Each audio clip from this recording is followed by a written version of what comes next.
Big Boss season 7 day 1 episode 2. അപ്പൊ ഇന്നത്തെ വിഷയങ്ങൾ തുടങ്ങുന്നത് ഈ കയ്യിൽ കിട്ടിയ ബാറ്റിൽ നിന്നാണ്.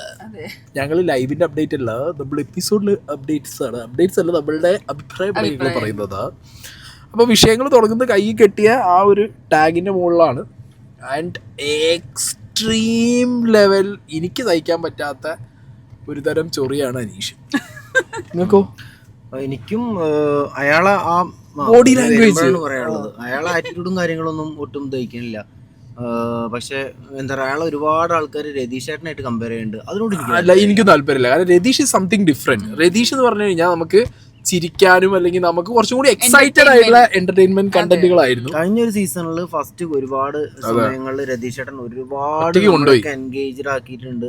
ആ ഒരു സീസൺ ശ്രദ്ധിക്കാൻ കാരണം ഉണ്ടായതൊക്കെ രതീഷ് ചേട്ടനാണ്. ഹൈപ്പ് കൊടുത്ത് ഇതെന്താ അറിയോ, ഇത് ചെങ്ങായിനെ വെറുപ്പിക്കലോണ്ട് സഹിക്കാൻ പറ്റില്ല. എനിക്ക് ചില സമയത്ത് ഇയാൾ ഒരു കമ്മ്യൂണിറ്റി ആണോ തോന്നുന്നുണ്ട്. ഈ സ്ത്രീ വിരുദ്ധതയ്ക്ക് വെറുതെ ആവുന്നുണ്ട്. എനിക്കൊരു കമ്മ്യൂണിറ്റി ആയിട്ടാ ഫീൽ ചെയ്യുന്നത്. ഇങ്ങനെ എനിക്ക് അയാളെ കാണുമ്പോൾ കമ്മ്യൂണിറ്റിയിലും കൂട്ടാൻ തോന്നുന്നില്ല.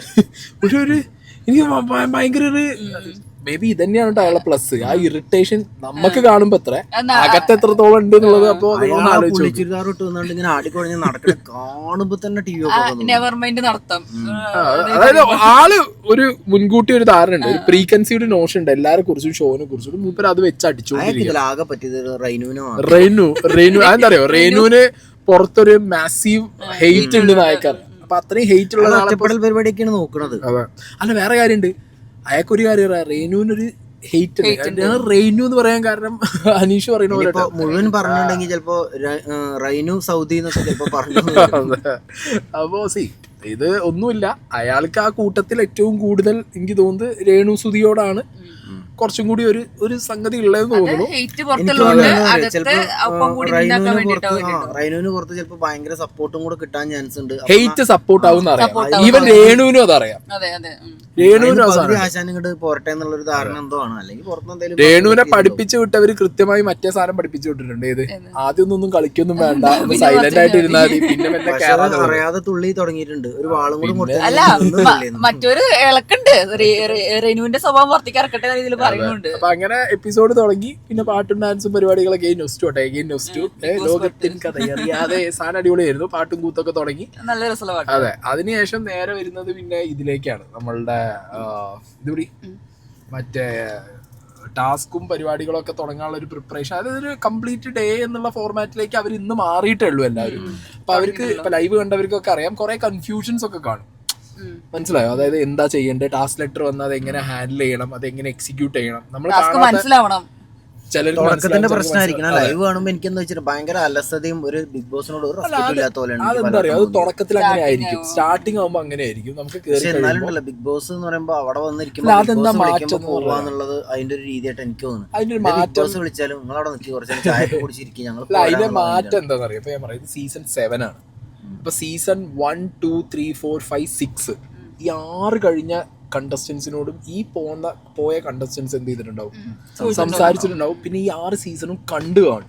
മനസ്സിലായോ? അപ്പൊ അങ്ങനെ ഒരു സാഹചര്യത്തില് ഇപ്പൊ ഈ ചിന്താഗതിയായിട്ട് വരുന്ന കളിക്കാരുടെ മോളിൽ എന്ത് ചെയ്യണം, ബിഗ് ബോസ് ചിന്തിക്കണം, അതിന്റെ ടീം ചിന്തിക്കണം. ഇപ്പൊ ഞാൻ കണ്ടപ്പോ ഇന്നൊക്കെ കുറച്ച് ലൈവില് പ്ലെയിൻ ആയിട്ട് കുറെ സ്ഥലങ്ങളുണ്ട്. അതായത് ഫ്രിക്ഷൻസ് ഇല്ല, പ്രശ്നങ്ങളില്ല. ഒരു ഡേ 1 ആയതുകൊണ്ടാണ് ഒരു അഗ്രസീവ് മോഡിലേക്ക് കുറച്ച് പേരെ മാറുള്ളൂ. അപ്പൊ അവർക്ക് എന്താ പറയാ, ബിഗ് ബോസിന്റെ ടീമിനാണെങ്കിൽ പോലും അവര് പഠിക്കുകയായിരിക്കും ഇവരെങ്ങനെ ബിഹേവ് ചെയ്യും, ഏത് രീതിയിലായിരിക്കും. അതുകൊണ്ടാണ് ആ ഒരു എന്ത് വന്നേ, ആ ഒരു ലെയിം ആയിട്ടുള്ള ഒരു സാധനം ലൈവില് വന്നത്. എനിക്ക് സത്യം പറഞ്ഞാൽ ഇന്ന് ലൈവ് ഫുൾ ഇംപ്രസ് ആയത് മറ്റേ കുഞ്ഞിപ്പുഴുവാണ്. തകർത്ത് റന ഫാത്തിമ ഒരു രക്ഷയില്ല. റന ഫാത്തിമ എങ്ങനെയാന്ന് വെച്ചാൽ മരുന്നുണ്ട് എന്ന് പറഞ്ഞു കഴിഞ്ഞാൽ കറക്റ്റ് പോയിന്റിൽ അടിക്കാൻ അറിയാം, കറക്റ്റ് കൗണ്ടർ പറയാൻ അറിയാം, കൃത്യമായിട്ട് ഒരാളോട് ചോദ്യം ചോദിച്ച് അതിന്റെ ഉത്തരം മേടിച്ചെടുക്കാൻ അറിയാം. മനസ്സിനുള്ളിലുള്ള സാധനമൊക്കെ പുറത്തിട്ടിട്ട് ഒരു തഗ് അടിക്കണ ഫീലില് സാധനം അടിച്ചിട്ട് മുൻഷിക്ക് വരെ കൊടുത്തിട്ട്. അതെ, മുൻഷി എന്ന് പറഞ്ഞു കഴിഞ്ഞാൽ ലോക ദുരന്തം. എനിക്ക് 2 ദിവസം കൊണ്ട് ഇതിനകത്ത് ലോക ദുരന്തം മുൻഷിനെ തോന്നി. കാരണം എന്താ പറയുക, മുൻഷി ഓൾറെഡി ഉറപ്പിച്ചു വെച്ചിട്ടുണ്ട് ഞാനാണ് കാരണം. മാത്രല്ല മുൻഷി എന്താ വെച്ചാൽ ഈ 6 സീസണും കണ്ടിട്ടുണ്ട് നന്നായിട്ട്. അതിൽ ഓരോരുത്തരെയും കുറച്ച് മൂപ്പർക്ക് വേണ്ടതൊക്കെ എടുത്തിട്ടുണ്ട്. പിന്നെ ഇത് പരിപാടികൾ തുടങ്ങിയിട്ട് ടാസ്ക് തുടങ്ങിയതിന് ശേഷം മറ്റേ അവരുടെ ക്യാപ്റ്റൻസി പരിപാടികൾക്കുള്ള പണികളും കാര്യങ്ങളൊക്കെ മേക്കപ്പ് പ്രൊഡക്ട്സ് യൂസ് ചെയ്തതിന്റെ പിന്നെ ശൈത്യനെ ഇതാക്കി. ശൈത്യ ചെയ്തതും വളരെ വൃത്തിയായിട്ടൊരു പരിപാടിയാണ്. അതിനൊന്നും പറയാനില്ല ശൈത്യ ചെയ്തതിന്. കാരണം ശൈത്യം എന്ത് പണിയാ കാണിച്ചത്? ബാക്കി എല്ലാരും ചെയ്തിട്ട് ശൈത്യ മാത്രം നീച്ചിരുന്നിട്ട് ഞാൻ നല്ല മറ്റേ പഴയ സ്കൂളിലുള്ള കുട്ടികളില്ലേ അത് ഞാനല്ലേ ബാക്കിയുള്ളവരാണേ പറഞ്ഞാൽ ശൈത്യ പറയേണ്ട കാര്യം ശൈത്യക്കില്ല. അത് എന്റെ കൂടെ ഉള്ള ബാക്കി 15 ആൾക്കാരെയും കാണാനില്ല. മറ്റേ ഇതുണ്ടല്ലോ തോമസ് കുട്ടി വിട്ടോടാ അവര് ഞാൻ മാത്രമല്ല അവരുണ്ട് എന്ന് പറയുന്ന സാധനമുള്ള പോലെയാണ് ശൈത്യം അടിച്ചു വിട്ടത്. അതിനുശേഷം മുഖത്ത് ഫോം വയ്ക്കുന്ന പരിപാടി വന്നു. ടാസ്ക് ലെറ്ററിൽ 7ന്റെ പണി എന്നുള്ളത് എല്ലാരും മറന്നുപോയി. അനീഷിനെ പണിയാൻ വേണ്ടി എല്ലാരും കൂടി പോയി. എല്ലാവർക്കും കൂടി അവസാനം തിരിച്ച് പണി കിട്ടി. അതിലാണെങ്കിൽ മറ്റേത് മുയല് വീണ പോലെയാണ് എനിക്ക് തോന്നിയത്. ചിക്കാരിച്ചമ്പ് പോലെ ഞാനോ ക്യാപ്റ്റനോ എന്നൊക്കെ ചോദിക്കുന്നു. അല്ല, അനീഷിന് വേറെ സീനുണ്ട് ഇതിനകത്ത്. അനീഷ് നമ്മളെ ടാർഗറ്റ് ചെയ്യണ്ടോന്ന് എന്റെ ഡൗട്ട്. ഇത് ഞാൻ പറഞ്ഞത് അതില് അനീഷ് മറ്റേ ഇവളെ ശാരികേനെ പറഞ്ഞിട്ടുള്ള പോയിന്റ് ഉണ്ടല്ലോ, അതൊക്കെ ഭയങ്കര എനിക്ക് തോന്നുന്നു ഇവര് നന്നാവും. കാരണം പോകെ കറക്റ്റ് പോയിന്റുകൾ വെക്കാൻ പഠിക്കും. പക്ഷെ ഇതൊക്കെ ഒരു ലെയിം ആയിട്ടുള്ള വളരെ പ്ലെയിൻ ആയിട്ടുള്ള ഒരു സാധനമായിട്ട് എനിക്ക് തോന്നുന്നു. അതെ, പുറത്തത്തെ കാര്യം എന്ന് പറഞ്ഞു കഴിഞ്ഞാൽ അതൊരു പക്ഷേ അനീഷിന് എനിക്ക് പറ്റൂല. പക്ഷെ ശാരികേന്റെ കാര്യത്തിൽ അനീഷ് പറഞ്ഞത് എനിക്ക് കുറച്ച് ഇതായി തോന്നി, കറക്റ്റായി തോന്നി എനിക്ക്. പക്ഷെ എന്താ പറയാ, അത് ഗെയിമിനകത്തും അല്ലെങ്കിൽ ഗെയിം ആയിട്ടുള്ള പരിപാടികളുമാണ് ബേസിക്കലി അതിനകത്ത് വേണ്ടത്. ഒരു ക്യാപ്റ്റൻസി സാധനത്തിനകത്താണ്. എനിക്കത് ഇഷ്ടമായില്ല. പക്ഷെ അതിലെന്താന്ന് വെച്ചാൽ രണ്ടാളും തെറ്റുകാരിയാണ്. പുറത്തെ കാര്യം ഇവള് പറയേണ്ട ആവശ്യം. ഇവളോട് പ്രൊഫഷൻ ചോദിച്ചപ്പോ ഓള് ജെന്യുവൻ ആയിട്ട് കാര്യം പറഞ്ഞു, മനസ്സിലായോ? അപ്പൊ അതിന് എനിക്ക് തെറ്റായി തോന്നില്ല. പലർക്കും പല പെർസ്പെക്റ്റീവാണ്. എനിക്ക് അതിനോട് കമ്പാരിസൺ തോന്നി. കാരണം കഴിഞ്ഞ ദിവസം പുറത്തത്തെ ഒരു കാര്യം ചോദിച്ചിട്ട് പിന്നീട് അതിനെ ഒരു പോയിന്റ് ആയിട്ട് പറഞ്ഞ് ഇത് ചെയ്ത പോലെ എനിക്ക് തോന്നി. ആൾക്കാർക്ക് മനസ്സിലാവുണ്ടാവുമായിരിക്കും. അത് ഞാൻ നിന്നോട് വലിച്ചിട്ടില്ല. ഇല്ല, പുറത്തത്തെ കാര്യം എന്നല്ല, അവളോളെ പ്രൊഫഷനാ പറഞ്ഞു, മനസ്സിലായോ? പുറത്തത്തെ കാര്യത്തിനല്ലേ ഏത് പ്രൊഫഷനെ കുറിച്ച് പറയാറുണ്ട്. പ്രൊഫഷനെ കുറിച്ച് എല്ലാവർക്കും പറയാമല്ലോ. ഇപ്പൊ ഞാൻ പറയാം, അതിൽ ആക്ടേഴ്സ് ഉണ്ട്, സിംഗേഴ്സ് ഉണ്ട്. അപ്പൊ അവർക്കൊക്കെ അവരുടെ പ്രൊഫഷന്റെ കാര്യം പറയാം. അത് എനിക്ക് അനീഷ് പറഞ്ഞതിനോട് ഒട്ടും യോജിക്കാൻ പറ്റില്ല. കാരണം അവരുടെ പ്രൊഫഷന്റെ കാര്യം പറഞ്ഞു. അവർ ചെയ്യുന്ന ഇന്റർവ്യൂസിന്റെ ബാക്കിൽ അവർക്ക് എന്താണ്. അതില് പക്ഷെ അനീഷ് പറഞ്ഞാൽ എനിക്കൊരു കാര്യം തോന്നിയത് എന്താന്ന് വെച്ചിട്ടുണ്ടെങ്കിൽ സ്ക്രിപ്റ്റഡ് ആണെന്നുള്ള പുറത്തുള്ള ആളുകൾക്ക് അറിയില്ലല്ലോ. ഇത്രയും ദിവസം നമ്മൾ അതിൽ കണ്ടിട്ടുണ്ട് ഒരുപാട്. ആരാണ് ഇത് അറിയാത്തത്? എല്ലാവർക്കും സ്ക്രിപ്റ്റഡ് ആണെന്ന് പറയാം. പക്ഷെ അവരത് ഒരിക്കലും വിളിച്ചു പറഞ്ഞത് സ്ക്രിപ്റ്റഡ് ആണെന്ന് പറഞ്ഞില്ലല്ലോ. അത് അങ്ങനെയാണെങ്കിൽ അതിന്റെ ഒരു ആ ഒരു പരിപാടിന്റെ സീക്രട്സ് പുറത്തൊന്നും പറയാൻ പാടില്ല. അവരത് ഓപ്റ്റ് ചെയ്തു. Sarika is opted. അല്ല, അത് പറഞ്ഞു. അത് എനിക്ക് അതിനൊരു സീനായിട്ട് എനിക്ക് തോന്നിയിട്ടില്ല ശാരിക പറഞ്ഞതിന്. അത് വെറുതെ ശാരികനെ ടാർഗറ്റ് ചെയ്യാൻ ഒരു റീസൺ വേണം. വെറും ലെയിം റീസൺ വെച്ചിട്ടാണ് ആ സാധനം അടിച്ചത്. പിന്നെ അതിനുശേഷം വന്ന എല്ലാവരും കൊണ്ടൊന്നും കൂട്ടിയാൽ കൂടുതൽ ശാരികന്റെ അടുത്തൊന്നും ഇല്ല. ശാരിക ഒന്നും കൂടിയും കട്ടയാവാണ്ട്, കുറച്ച് കുറവാണ്, ഒന്ന് കട്ടയാവുണ്ട്. ശാരിക അപ്പോ ആ ഒരു റീസൺ അനീഷ് പറഞ്ഞത് എനിക്ക് അത്ര ഇതായില്ല. എനിക്ക് ആ എൻറ്റയർ പ്രൊസീജിയറിൽ കറക്റ്റ് റീസൺ പറഞ്ഞ ആൾക്കാർ എനിക്ക് തോന്നുന്നു അക്ബർ ഒരു കറക്റ്റ് പ്രോപ്പർ റീസൺ പറഞ്ഞിട്ടാണ് അക്ബർ ആ സെഷൻ ഹാൻഡിൽ ചെയ്തത്. മിസൈൽ ഞാൻ മിസൈൽ എന്നാണ് വിളിക്കുന്നത്. മിസൈൽ നല്ല കറക്റ്റ് സാധനം പറഞ്ഞു. അതായത് രേണു സുധി ആക്റ്റീവ് അല്ല, അതാണ് അതിന്റെ ആവശ്യം. അതാണ് ആ ടാസ്കിന്റെ മെയിൻ സംഗതി. ആക്റ്റീവ് അല്ലാത്ത ഒരാളെ അതാണ് അതിന്റെ അവിടെയാണ് അനീഷും മിസൈലും പറഞ്ഞതിന്റെ വ്യത്യാസം. മറ്റേ സംഭവങ്ങൾ കാണിച്ചിട്ടുണ്ടാവും. അതിന്റെ ആവശ്യം എനിക്കില്ല. ആ സാധനം ഇട്ടിട്ടുണ്ടാവും മിക്കവാറും. അപ്പൊ സംഗതി മിസൈല് പറഞ്ഞതാണ് അതിന്റെ സാധനം. ഇതാണ് ടാസ്ക്. അവിടെ ഞാൻ പറയും ഇവര് പഠിക്കും, കുറച്ചും കൂടി അറിയാനുണ്ട് ആ സാധനം. മിസൈല് പറഞ്ഞതാണ് പ്രോപ്പർ പരിപാടി. അപ്പൊ അതിനകത്ത് അങ്ങനെയാണ് പറയേണ്ടത്. അപ്പൊ അത് എനിക്ക് അവര് പറഞ്ഞത് കറക്റ്റ് ആയിട്ട് തോന്നി. പിന്നെ റന ഫാത്തിമ അവരും കറക്റ്റ് ഒരു പോയിന്റ് വെച്ചിട്ടാണ് എന്ത് ചെയ്തേ കാര്യം പറഞ്ഞത്. എനിക്ക് പേഴ്സണലി ഫീൽ ആയതാണ് ഗിസേല് പറഞ്ഞതും ക്യാപ്റ്റൻസിനെ കുറിച്ചുള്ള സംഭാഷണം വരുമ്പോ എന്തുകൊണ്ട് യോഗ്യത അല്ലെന്ന് പറയുന്നത്. അപ്പൊ അതിനകത്തുള്ള ഇൻസിഡന്റ് പറഞ്ഞിട്ട് തന്നെയാണ് അത് കറക്റ്റ് ചെയ്തത്. എനിക്ക് ഏറ്റവും കോമഡി ആയിട്ട് തോന്നിയത് അനുമോളാണ്. അതായത് മറ്റേ പരിപാടിയാ, ഒരാള് കെയിന്റ് ചാടുമ്പോ ഞാനും ഒപ്പം ചാടുക പോലെ. അനുമോൾക്ക് ഏകദേശം വലിയ പിടുത്തൊന്നും കിട്ടിയില്ല. അനുമോൾ എല്ലാരും അനീഷിനെ എല്ലാരും അനീഷിനെ പോയി തേക്കിട്ടുണ്ടാവും. ഒരു സീരിയൽ ലൊക്കേഷനിലൊക്കെ ചെന്നൊരു മൈൻഡിലാണ് പോണത്. അപ്പൊ അങ്ങനെ അനുമോളുടേതും ഈ പറഞ്ഞ പോലെ ഒരു ലെയിം സാധനം. പിന്നെ ഇവര് തിരിച്ചു കൊടുത്തതും ആര് ശാരിക തിരിച്ചു കൊടുത്തതും അതൊരു റിവെഞ്ച് പോലെ തന്നെ തോന്നി. അത് ശരിക്കും മണ്ടത്തലാണ്. തീർച്ചയായിട്ടും റിവെഞ്ചാണ്. ആ റിവെഞ്ച് റിവെഞ്ച് ചെയ്യണതല്ല അതിന്റെ ഒരു ബുദ്ധി. അതെ, അത് ബുദ്ധിയല്ല റിവെഞ്ച് ചെയ്യുന്നത്. അത് റിവെഞ്ച് ചെയ്യുന്ന സാധനമാണ്. അതിനൊരു കറക്റ്റ് എക്സ്പ്ലനേഷൻ ശാരികയ്ക്ക് കൊടുക്കാനും പറ്റി. മനസ്സിലായില്ല? അത് അവിടെയാണ് ഇത് മണ്ടത്തരായി പോകുന്നത്. അപ്പൊ അവിടെയാണ് പൊട്ടത്തരം പറ്റുന്നത്. ആരാകുമ്പോ സംഭവിക്കുന്ന എന്താ പറയുക, അയാളെ മാത്രം ഇങ്ങനെ നോക്കിയിരിക്കും, അപ്പുറത്തോട് വരുന്ന പണിയൊന്നും കാണൂല. അത് മാത്രമല്ല അയാൾക്ക് കൂടുതൽ ക്യാമറ സ്പേസ് കൊടുക്കണം. അങ്ങനെ ഒരാളെ മാത്രം ആക്കി കഴിഞ്ഞാൽ കഴിഞ്ഞ കൊല്ലം സീസണിൽ ജാസ്മിനെ മാത്രം കോർണർ ചെയ്യുന്ന രീതിയിൽ എല്ലാരും പോയി. കൂടുതൽ ക്യാമറ സ്പേസ് അങ്ങനെ പോകും. മനസ്സിലായോ? അപ്പൊ കഴിഞ്ഞ അതിന്റെ മുന്നത്തെ പ്രാവശ്യം നമ്മള് ഡോക്ടർ റോബിൻ ഐറ്റംസ് ആണ് സെയിം പരിപാടി. അപ്പൊ ക്യാമറ സ്പേസ് അങ്ങോട്ട് ആക്കി വിടുന്നതില് അത് നമ്മൾ മനഃപൂർവ്വം കൊടുക്കണം, എല്ലാവരോടും കൊടുക്കണ പരിപാടിയാണ്. പിന്നെ അത് കഴിഞ്ഞിട്ട് പിന്നെ മറ്റേ ഇതിന്റെ പരിപാടികൾ തുടങ്ങിയിട്ടുണ്ട്. നമ്മളെ ക്യാപ്റ്റൻ ആയതിനു ശേഷം ആളെന്നെ മറ്റേ എക്സൈറ്റ്മെന്റിന്റെ മുകളില് ഞാനായി എന്നുള്ള രീതിയിൽ പരിപാടികൾ ഒരു വഴിക്ക്. ടാസ്ക് ലെറ്ററിന്റെ അടിയും കാര്യങ്ങളൊക്കെ ലൈവിലുണ്ടായിരുന്നു കേട്ടോ. അത് വേറെ വിഷയം. ടാസ്ക് ലെറ്ററിന്റെ പരിപാടിയും സംഗതികളൊന്നും അത് അത്ര പറയാൻ മാത്രം ഒന്നുമില്ല അല്ലേ. മലയാളം വായിക്കേണ്ട കാര്യം അങ്ങനെ പക്ഷെ ഇന്നും ചൊറിഞ്ഞിട്ടുണ്ട് അനീഷ്. അനീഷ് അപ്പോഴും ചൊറിഞ്ഞിട്ടുണ്ട്. മലയാളം വായിക്കണം എഴുതണം എന്നൊക്കെയുള്ള സംഗതികളൊക്കെ ചൊറിച്ചിൽ വേറെ സംഗതികളുണ്ട്. അത് ഇസൈലിനും കൂടി മിസൈലിനിട്ടുള്ള ഇതിന്റെ ആൾക്കാരില്ലല്ലോ. അങ്ങനെ ഗിസേലിനെ മാത്രമായിട്ട് എടുക്കണ്ട. ഗിസേലിന് പറയുന്നു വിചാരിച്ചിട്ടാണല്ലോ അവർ എടുത്തുണ്ടാവുക. അങ്ങനെ അല്ലെങ്കിൽ അങ്ങനെ നോക്കേണ്ട കാര്യമില്ലതിനേക്കാളും കൂടുതൽ എനിക്ക് അനീഷ് എന്ത് കുണുങ്ങി വായിക്കണത്. അനീഷ് ഉള്ളു തെറ്റാ വായിച്ചു. എന്നിട്ട് ബാക്കിയുള്ളവർ പറഞ്ഞു കൊടുക്കുക. എന്തൊരു വാക്ക് പറഞ്ഞല്ലോ അവിടെ. അവതരിക്കുക എന്നല്ലേ അവതരിക്കുക എന്ന് പറഞ്ഞു. അങ്ങനെയും പറയാ. അത് കഴിഞ്ഞിട്ട് നോമിനേഷൻസിന്റെ ടൈമായി. നോമിനേഷൻസിന്റെ ടൈമിലും തുടക്കം എന്നുള്ള നിലയ്ക്കാണ് തോന്നുന്നു പലരും ഒരു ദിവസം കൊണ്ട് ഫംബിൾ. അതായത് ഇതിനകത്ത് ഇപ്പോ എന്റെ ഒരു സ്ട്രാറ്റജി എന്ന് പറഞ്ഞാൽ ഞാൻ ഉപയോഗിച്ചിരുന്ന ഒരു പരിപാടി വെച്ചെങ്കിൽ എനിക്ക് ഫ്രീ ഹിറ്റിന് ഞാൻ ഒരാളെ വെക്കും. പിന്നെ ഞാൻ മെജോറിറ്റി ആരെങ്കിലും ഒരാൾക്ക് കൊടുത്തോ നോക്കും. നീ ചാടിക്കാനാണെങ്കിൽ ഞാൻ തിരിച്ച് വേറെ ഒരാൾക്ക് ഇട്ട് കൊടുക്കും. മെജോറിറ്റി അടിക്കാനാണെങ്കിൽ അപ്പുറത്തും ഇപ്പുറത്തും തോണ്ടി കണ്ണും മൂക്കൊക്കെ കാണിച്ചിട്ട് എന്ത് ചെയ്യും എന്നൊക്കെ ചോദിച്ചിട്ട് പ്ലാനിങ് പ്ലോട്ടിങ് നടക്കും. ഇത് ഫസ്റ്റ് ഡേ ആയതുകൊണ്ട് പിന്നെ അതൊന്നും ഇല്ല നമുക്ക്. ഇത് വളരെ കൂളായിട്ട് പോയി. പക്ഷെ ഈ കൂളായി പോയതിൽ എന്തെന്നാ മറ്റോ ഒന്ന് പറഞ്ഞേ ഷാനവാസ്. ഷാനവാസ് ഒന്ന് പറഞ്ഞത് സത്യം പറയാലോ, മലപ്പുറത്ത് ഒരു സുഡാപ്പിന്റെ വർത്താനായി പോയി പറഞ്ഞത്. ഉള്ള കാര്യം പറയാം, ഞാൻ മലപ്പുറക്കാരനാണ്. ഇവിടെ പച്ച സുഡാപ്പികളില്ല. എന്നിട്ട് പറയണതോ എനിക്ക് ഇങ്ങനത്തെ ഡ്രസ്സ് ഇടണമെന്നും വലിയ താല്പര്യമൊന്നുമില്ല. രണ്ട് തുടങ്ങുമ്പോ രണ്ടാട്ടി ഈമാനില്ലേ മോനെ. ഒരു ദിവസം ഞാൻ ചൊറിയട്ടെ എന്നൊക്കെ പറഞ്ഞിട്ടുണ്ട്. ട്രൗസർ എനിക്ക് ഇഷ്ടമല്ല. എന്ത് വർത്താനം എന്ത് കാര്യം. അതും വന്നിരുന്ന് അതെന്താ പറയാ, ഓനെ ഓൾറെഡി അറിയാം എന്ത് അവരെ ഡ്രസ്സിങ് ചിലപ്പോ അത് മനസ്സിൽ വെച്ചിട്ടാണ് ഷാനവാസ് ആ അടി അടിച്ചത്.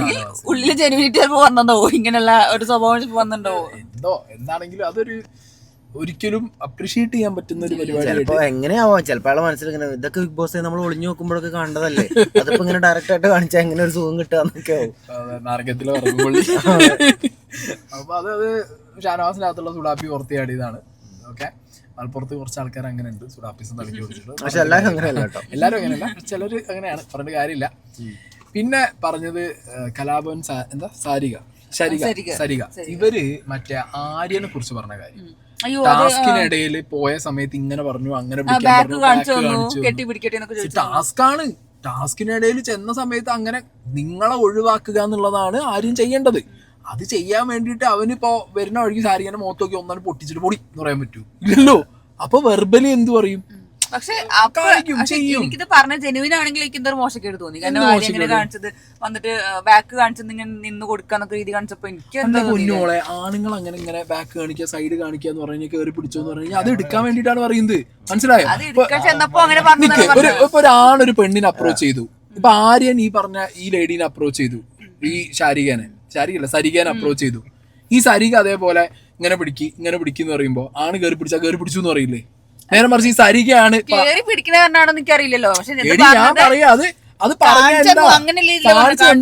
ആയിക്കോട്ടെ, കാണിച്ചെന്താ എനിക്ക് അക്സെപ്റ്റ് ചെയ്തില്ല. കാരണം അതങ്ങനെ സംസാരം കേട്ടപ്പോ എനിക്ക് കറക്റ്റ് ആണോ തുടങ്ങിയിട്ടുള്ളൂ. ഇപ്പൊ തന്നെ ആള് പിന്നാമ്പുറം കാണിച്ചിട്ട് നാളെ പിന്നാമ്പുറം കാണിച്ചാൽ എന്തോ കേട്ടു അതിന്റെ ബുദ്ധിമുട്ടുണ്ടാവുക. ആര്യന്റെ മുന്നമ്പുറം കാണണോ? ലൈവില് കൊറേ കോമഡികൾ ഉണ്ട്, അതൊന്നും ഇതിൽ വന്നിട്ടില്ല. ഒന്നും വന്നിട്ടില്ലല്ലേ, ഒരു സാധനം വന്നിട്ടില്ല. ഒന്ന് വോട്ട് ചെയ്യാൻ പോയാലും കൊറേ കോമഡി ഉണ്ട്. നിങ്ങൾക്ക് പേരറിയാത്തോണ്ട് ഈ ആരും പോയിട്ട് പേരറിയാതെ വട്ടം കറങ്ങി ഞാൻ പഠിച്ചു വരാൻ പറഞ്ഞു വീട്ടിൽ ഇറക്കി വിട്ടു. എന്നിട്ട് പിന്നെ അങ്ങോട്ട് പോയി പിന്നെയും തെറ്റിച്ചു. ബിഗ് ബോസ് അതിനിടയിൽ ഒന്ന് കളിച്ചു. ബിഗ് ബോസിന്റെ സൗണ്ട് ഇപ്പൊ റെഡി ആയിട്ട് ലൈവ് കാണുന്ന സമയത്ത് എപ്പിസോഡിൽ ഓക്കെയാണ്. പിന്നെ ഇവര് ഏറ്റവും കൂടുതൽ വോട്ട് കിട്ടിയിട്ട് ശൈത്യാണ് ഏറ്റവും കൂടുതൽ വോട്ട് കയറി പോയത്. അത് ശൈത്യക്ക് ഡിസേർവിംഗ് ആണ്.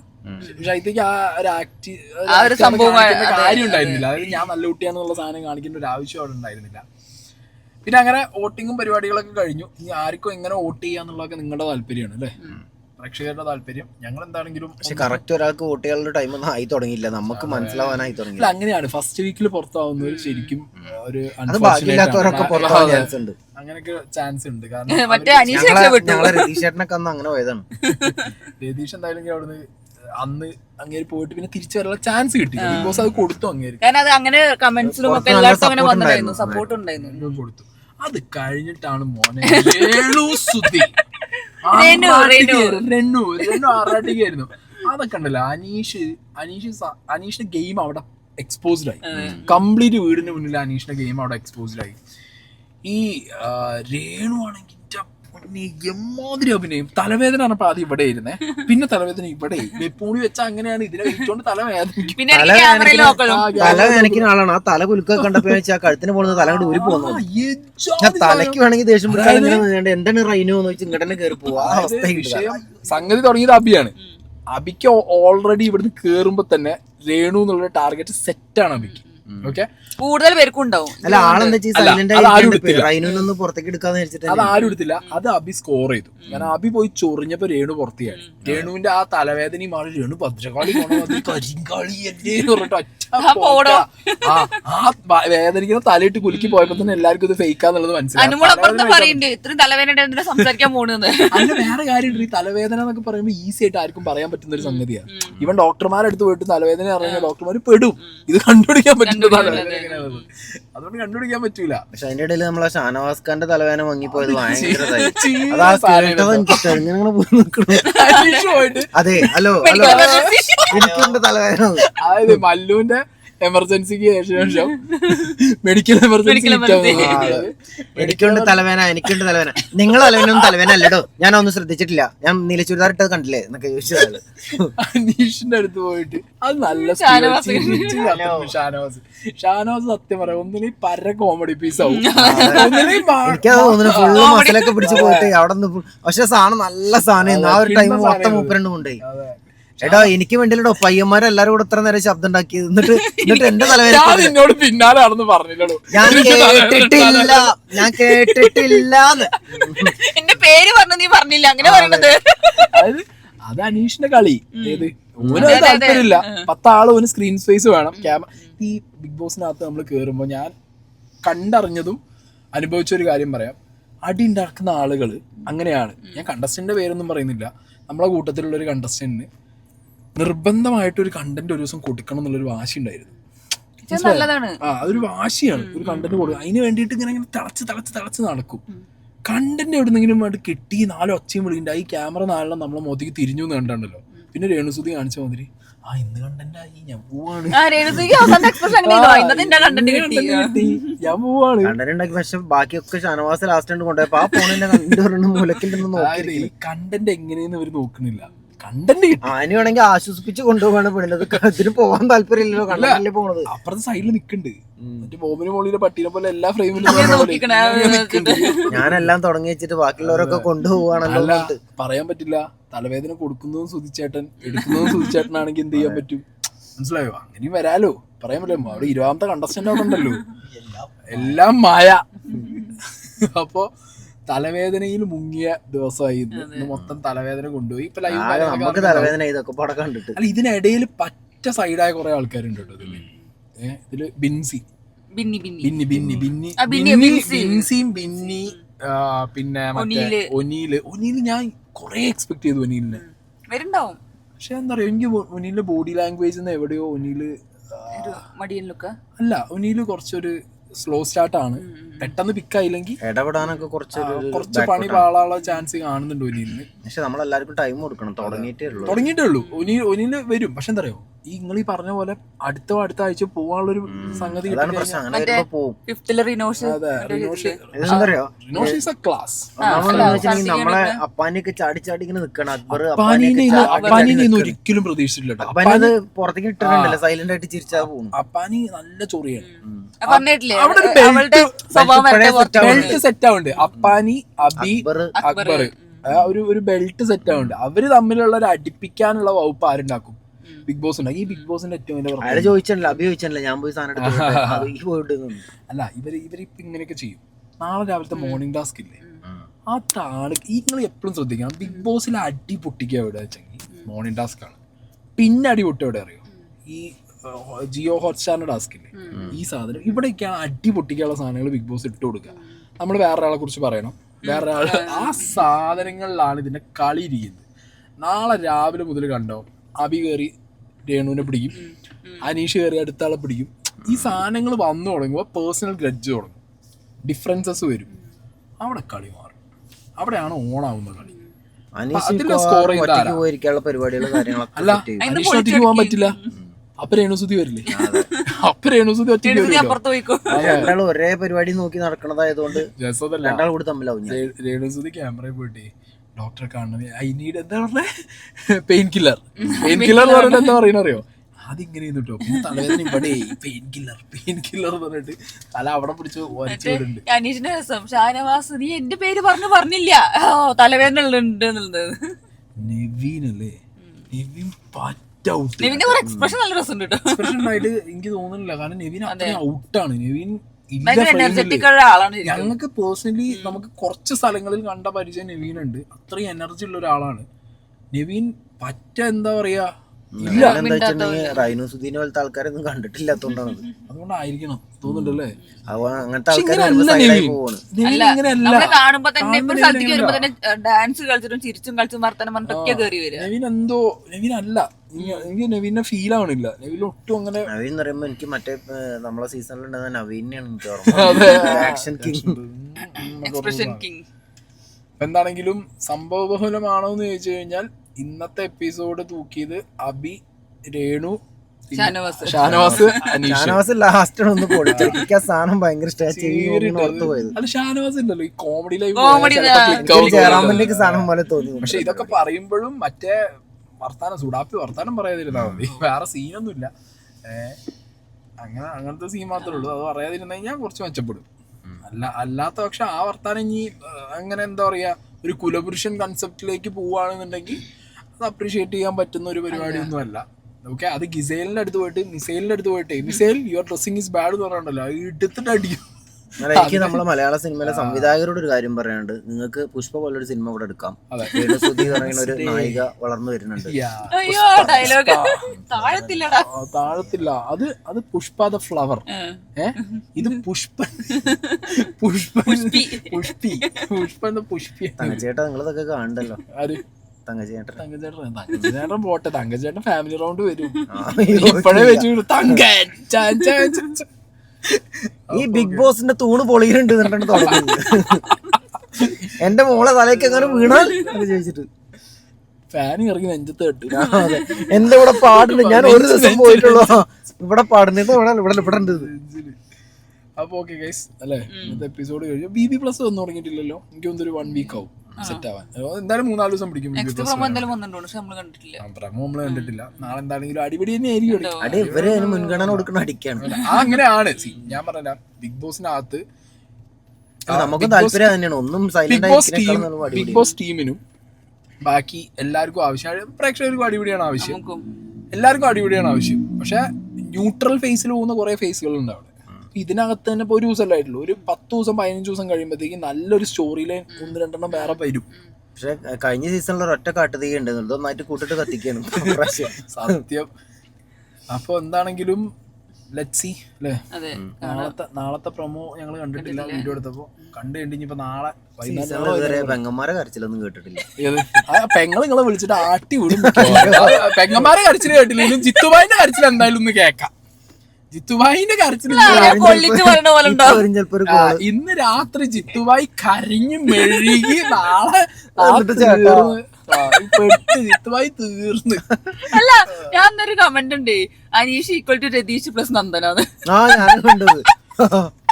അല്ല അത് വേറെ കാര്യമുണ്ട്. എനിക്ക് അനീഷിനെ രതീഷിനോടോ നന്ദനോടോ നല്ല ആരോടും ഉപയോഗിക്കാൻ പറ്റില്ല. കാരണം നന്ദുനായിട്ടും രതീഷേട്ടനായിട്ടും കമ്പയർ ചെയ്യാൻ പറ്റില്ല. ഇയാൾ ഒരു സീസണിലും വരുന്ന ചൊറിയല്ല, മനസ്സിലായോ? ഒരു സീസണിലും വരാത്തൊരു ചൊറിയാണ്.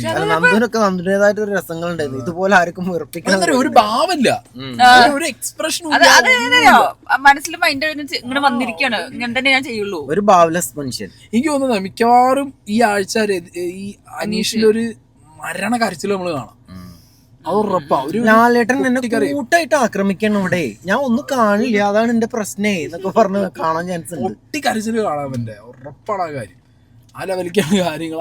അയാൾ പൊട്ടും. ആ വിതുമ്പിയുള്ള സംസാരമൊക്കെ ഞാൻ അങ്ങനെ കാണില്ല. ലാലേട്ടൻ വരുമ്പോ ഉണ്ടാവും, ഞാൻ സഹിക്കുന്നേ.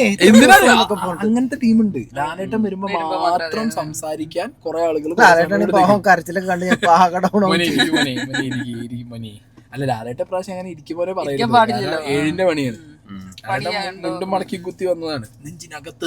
അപ്പൊ പിന്നെ ഒരു പണി കൊടുത്തേ പറ്റൂ. പിന്നെ വേറെ കാര്യം, ഇപ്രാവശ്യത്തെ പണിപ്പുര കിടിലൻ കോൺസെപ്റ്റ്, നല്ല കോൺസെപ്റ്റ്. കാരണം അവിടെയാണ് പണി അടുത്തത് വരാൻ പോണത്. മോർണിംഗ് ടാസ്ക് ഡെയിലി എല്ലാ ഇതിനകത്തും വരുന്ന സീനുകൾ തന്നെയാണ്. പക്ഷെ പണിപ്പുരയ്ക്കകത്ത് നിങ്ങൾ ശ്രദ്ധിച്ചോ, ലക്ഷറി ബഡ്ജറ്റ് ഇല്ല. പണിപ്പുരയ്ക്കകത്താണ് ആ പോയിന്റ് പോയിട്ട് സാധനങ്ങൾ എടുക്കുന്നത്. അകത്ത് കയറേണ്ടത് ക്യാപ്റ്റൻ ആയിരിക്കും എപ്പോഴും. ഒരു വീടിന്റെ അല്ല ക്യാപ്റ്റൻ അല്ല, ക്യാപ്റ്റൻ പുറത്തുനിന്ന് സാധനം എടുക്കാന്ന് പറഞ്ഞ പ്രാവശ്യം. അപ്പൊ ഒരാളെ കയറ്റി വിടാം, എല്ലാവർക്കും നോമിനേറ്റ് ചെയ്തിട്ട്. പോണ ആളെങ്ങനെ പേഴ്സണൽ സാധനം എടുത്തിട്ട് വന്നാൽ മോനെ ക്യാപ്റ്റനെ മനഃപൂർവ്വം ചിലപ്പോ വെജിറ്റബിൾ സാധനം മാത്രം എടുത്തൊക്കെ പോരും. ചിലപ്പോ അതില് മധ്യപ്രാവശ്യം അത് കുഴച്ചാലോചിക്ക്. ഫുഡിന്റെ ഒരു സാധനം കൊടുക്കുന്നില്ല അവിടെ. ഒന്നും മുറിക്കാനോ കുടിക്കാനുള്ള ഒരു സാധനം എടുക്കാതെ കംപ്ലീറ്റ് സാധനം അവിടെ ഇല്ല. കിച്ചണിൽ ഇറക്കാത്ത സാധനങ്ങളില്ല അവിടെ. പോയിട്ട് ഒരാൾ ഓന്റെ ഡ്രസ്സ് മാത്രം എടുത്തോന്നുള്ള അവസ്ഥ വെച്ചിട്ട് തിന്നാലാതിരിക്കും. ഞങ്ങള് ലക്ഷറി ബഡ്ജറ്റ് ഒരു വട്ടം വന്ന ലക്ഷറില്ല ബഡ്ജറ്റിനകത്ത് ഉപ്പ് എടുക്കാനിട്ടേ ഞാൻ കേറി അയച്ച ഉപ്പില്ലാതെയാണ് ഒരു 4 ദിവസം പോയത്.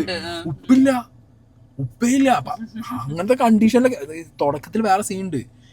സാധാരണ ലക്ഷറി ബഡ്ജറ്റ് കണ്ടുപോകണവർക്കാണെങ്കിൽ സ്ക്രീനിൽ കണ്ട് എഴുതുക എന്നുള്ളത് പഠിച്ചിട്ട് പോയിട്ടുണ്ടാവും. ഇത് പുതിയൊരു കോൺസെപ്റ്റ് ആണ്, എൻറ്റയർലി പുതിയ കോൺസെപ്റ്റാ. ഈ കോൺസെപ്റ്റ് അറിയില്ല. അപ്പൊ ഇവര് ഇത് ആദ്യം പരീക്ഷിക്കുകയാണ്. ഇവർക്കേ അത് പഠിക്കണം. അത് ടൈം എടുക്കുമ്പോ എനിക്ക് തോന്നുന്നത് ആദ്യത്തെ തന്നെ ടാസ്ക് ആയിരിക്കും. ഇവര് ചാടി ചാടി നിൽക്കാനുള്ള സെറ്റപ്പുകൾ കൊടുക്കണം എന്നാണ് എന്റെ ഒരു അഭിപ്രായം. ലൈവിലൊക്കെ നല്ല ഉറക്കമുറങ്ങിയോണ്ട്. അല്ല അത് കണ്ടസ്റ്റൻസിനെ ചീത്ത പറഞ്ഞിട്ട് ഒരു കാര്യമില്ല. ഞങ്ങൾ അനുഭവിച്ചതാണ്. നമ്മൾ തമ്മിൽ അടി ഉണ്ടാവും എന്ന് വിചാരിച്ച് ബിഗ് ബോസ് കാത്തിരിക്കും. നമ്മൾ അടിക്കാനും പോണില്ല. അപ്പൊ അടി ഉണ്ടാക്കാനുള്ള വകുപ്പ് ആരാണുള്ളത്? ബിഗ് ബോസ് ആണ്. അത് ഓബിയസ്ലി ഇതിപ്പോ ഡേ 1 അല്ലേ ഉള്ളൂ, അത് ഇടും ഇപ്രാവശ്യം എന്തായാലും. കാരണം കഴിഞ്ഞ സീസൺ തന്നെ പഠിച്ചു. കഴിഞ്ഞ സീസണിൽ ഞങ്ങള് ടൂറിസ്റ്റുകളായിരുന്നു. ഞങ്ങളൊരു സീസന്റെ ലാസ്റ്റ് ടൂറിസ്റ്റുകളായിരുന്നു. അത് തുറന്നു പറയുന്നത് ഞങ്ങൾക്ക് ടാസ്ക് ഇല്ല. ഞങ്ങൾക്കുള്ള മുതൽ അത് ഞങ്ങൾക്ക് ടാസ്ക് ഇല്ല. ടു ബി ഹോണസ്റ്റ് ഞങ്ങൾക്ക് ടാസ്ക് ഉണ്ടായിരുന്നില്ല. ഞങ്ങൾ ഏകദേശം സീസണിന്റെ ഒരു എൻഡ് ആയപ്പോഴത്തേക്ക് എല്ലാവരും സെറ്റായി. നമ്മൾ തന്നെ പറയുന്നത് എന്താ പറയുക, ബിഗ് ബോസ് ടാസ്ക് ഇങ്ങനെ എന്തെങ്കിലും കൊടുത്തിടുമ്പോ ഇതൊക്കെ നമ്മൾ അടുപ്പിക്കാനുള്ള ടാസ്ക് ആണ്, നമ്മൾ കാര്യമായിട്ട് എടുക്കേണ്ടത്. അതിന് മുകളിൽ പോവാൻ ഷോന്റെ ക്രിയേറ്റേഴ്സിനെ കൊണ്ട് പറ്റണം. ഇനി അങ്ങനെ നടക്കൂ.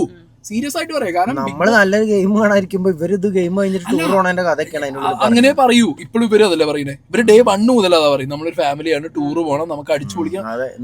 അതൊക്കെ പറയണം. ഇതിപ്പോ നമ്മൾ ആരും ഇത് കഴിഞ്ഞാൽ ശത്രുക്കളാവരുത്, നമുക്ക് എല്ലാവർക്കും ടീം ആവണം എന്നൊക്കെ പറഞ്ഞിട്ടാണ്. അതെന്താ അറിയാം, ഞാൻ പറയാ സീസൺ 7 ആയി, 7 വർഷമായിട്ട് ഇത് കാണുന്നുണ്ട്. എക്സ്പീരിയൻസ് വരുന്നവർ ഇത് പഠിച്ചു വരും. സീസൺ 10 ഇനി അങ്ങനെ മുന്നോട്ട് ബിഗ് ബോസിന് അതിന്റെ അപ്പുറം സംഗതികൾ ചെയ്യാൻ പറ്റണം. ഇതിന്റെ ക്രിയേറ്റീവ് ഡയറക്ടേഴ്സും ബിഗ് ബോസ് ടീമും ഒക്കെ ശ്രദ്ധിക്കണം. അല്ല നന്നായിട്ട് അവര് പണിയെടുത്താലേ കണ്ടസ്റ്റൻസിനെ പിടിച്ച് കെട്ടാൻ പറ്റുള്ളൂ, തമ്മില് ഒരസിപ്പിക്കാൻ പറ്റുള്ളൂ. ബിഗ് ബോസ് ഇത്രയും കാര്യങ്ങൾ കാലങ്ങളിൽ അതേ പാറ്റേണിൽ പോകുമ്പോ നമുക്കടക്കം ഇനിയിപ്പോ ഇതാവും ചെയ്യാൻ പോവാന്നുള്ളത് മനസ്സിലാക്കാൻ എക്സ്പെക്ടേഷൻ നമുക്ക് ഭയങ്കരമായിട്ട് അതിന്റെ അപ്പുറം ചെയ്യണം. അപ്പോഴാണ് ബിഗ് ബോസ് പൊളി ആവണത്. അതിന് വേണ്ടിയിട്ടാണ് കഴിഞ്ഞ വട്ടം പവർ ഹൗസും ഇപ്രാവശ്യം പണിപ്പുരയും കൊടുക്കുന്നത്. എന്താവും എന്നുള്ളത് പണിപ്പുര നല്ല കോൺസെപ്റ്റ് ആണ്. എനിക്ക് തോന്നുന്നു പവർ റൂമിനേക്കാൾ നല്ല കോൺസെപ്റ്റ് ഈ സാധനം. പണിപ്പുരന്റെ ഉള്ളിൽ പണി ഒളിഞ്ഞു നടക്കണം, അല്ലെങ്കിൽ ഞാൻ ഉച്ചയ്ക്ക് പറഞ്ഞല്ലോ അത് കഞ്ഞിപ്പുരയായിട്ട് അങ്ങനെ അല്ല, പണിയുണ്ട്. ഇന്നാ റൂൾസ് വായിച്ചതില് ക്ലിയർ പണിയുണ്ട് പണിപ്പുരക്കകത്ത്, നല്ല പണിയുണ്ട്. പക്ഷെ അതൊക്കെ ഉണ്ടല്ലോ, പിന്നെ ലാലേട്ടൻ അടുത്ത ആഴ്ച വന്ന് ഇപ്രാവശ്യം ഞാനത് ഒഴിവാക്കി തരണം. അതാണ് കുഴപ്പം. ഇത് ഓരോ സമയം വരുന്ന സമയത്ത് മക്കളെ ഇത് നമ്മളുണ്ടല്ലോ ഇപ്രാവശ്യം നല്ല സംഗതി കിട്ടിയെന്നൊക്കെ ഇരിക്കുമ്പോ ലാലേട്ടൻ വന്നിട്ട് ഇപ്രാവശ്യം ഞാൻ നിങ്ങൾക്ക് അതൊക്കെ ഒന്ന് ഒഴിവാക്കി തരുന്നുണ്ട്. അല്ല അത് വേറെ വഴിയില്ല. അങ്ങനെ ഒഴിവാക്കി തരുന്ന സിറ്റുവേഷൻ എപ്പോഴാവും അറിയോ, വീട്ടിൽ അരി പോലും അരി ഉണ്ടാവില്ല, എന്റെ അഭിപ്രായത്തില് രേണുസുതിക്ക് ഒരു ചെരുപ്പ് അവിടെ കൊടുക്കണം. തല ചൊറിഞ്ഞ് ചൊറിഞ്ഞ് ചൊറിഞ്ഞൊരു വഴിക്കായിരുന്നു. വെപ്പുമുടിയല്ലേ വിടി, അതൊരു വല്ലാതെ ചൊറിഞ്ഞാൽ ഒരു ചാടും ചെയ്യും. തലവേദന പ്രശ്നം. ഉറപ്പാണ്. ഇനി അത് വെച്ചോണ്ടുള്ള തലവേദനയാണോന്നും പറയാൻ പറ്റില്ല. എന്തിനാ കഷ്ടപ്പെട്ട് ഈ സാധനം വെക്കാൻ പോണേ? അതിന്റെ ഉള്ളിൽ തന്നെ പറയുന്നുണ്ട് രേണുസുതി ബിഗ് ബോസിനൊരു തലവേദന പോകുന്നൊക്കെ. താഴത്തില്ലടാ. ഫയറല്ല, ഫയറാണ് പറയുന്നത്. അപ്പൊ ഞങ്ങൾ എന്തായാലും പോവല്ലേ? അതെ, ഇനി നാളെ കാണാം. നാളത്തെ കാണാം. ഇന്ന് രാത്രിയത്തെ ചിത്തുവാക്കി ഉറക്കല്ല കേട്ടോ. ഫുൾ 24 ഉറക്കമില്ലാത്ത രാത്രിയാണ്. റൈനോസുദ്ദീനുള്ളിൽ കളിക്കാണ്. റൈനി സൗദി. അനീഷിന്റെ രേണുവിന്റെ PR ആണ് ഇയാള്. അനീഷ് നിന്നെ വിട്ടില്ലട്ടോ. നീ നല്ല ചുരിദാറിട്ട് ഇങ്ങനെ നടക്കണ ഞാൻ ശ്രദ്ധിക്കണ്ട്. നിങ്ങള് നോറേനെ അതിലേനി വിട്ടോ? നോറ അതില് നമ്മളെ ചങ്കള. പക്ഷെ ഈ അനീഷേട്ടൻ വന്നിട്ട് ഇങ്ങനെ നിന്നാ പിന്നെ എങ്ങനെ പറയാണ്ടിരിക്കാം? ആൾക്ക് തലവേദനയും കാണില്ല. പുറത്തിറങ്ങുമ്പോഴേ സെറ്റപ്പാ. മനസ്സിലായി. അനീഷേട്ടൻ ശരി ശരി ഓക്കെ.